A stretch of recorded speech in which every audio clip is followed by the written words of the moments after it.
Hi అండి.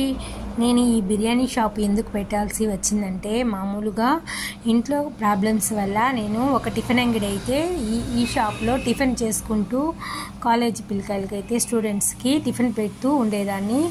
ఈ టిఫిన్లో చాలా తక్కువగా లాభాలు వస్తుంది, బిర్యానీ పెడితే బాగుపోతుంది అనేసి అయితే ఒక మాస్టర్ని, హిందీ మాస్టర్ని అయితే రెడీ చేసి ఒక రోజుకి 1000 రూపీస్ అయితే వాళ్ళకి వచ్చే శాలరీ ఇచ్చి నేను బిర్యానీ అయితే 1 మంత్ అయితే చేయించుకున్నాను. వాళ్ళ దగ్గర అయితే ప్రతిరోజు అన్ని పనులు నేనే చేస్తూ వాళ్ళ దగ్గర ఈ బిర్యానీ వాళ్ళు ఎట్లా చేస్తూ ఉండారో అదే విధంగా చేయాలి అనేసి అయితే నేర్చుకున్నాను.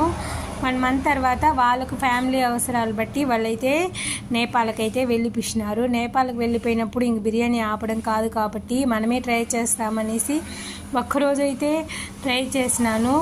అదేవిధంగా చాలా బాగా వచ్చింది బిర్యానీ. మళ్ళీ డైలీ అదే విధంగా అయితే చేసుకుంటూ ఉన్నాను.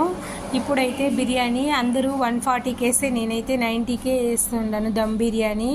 మా షాప్లో అయితే బిర్యానీ బాగా పోతుంది. నేనైతే ఒక రోజు ఒక 15 బిర్యానీలు అయితే వేసుకుంటాను. కాలేజీ స్టూడెంట్స్ అయితే బాగా తినేసి. ఈ వీడియో నచ్చితే ఒక లైక్ అండ్ సబ్స్క్రైబ్ చేసుకోండి.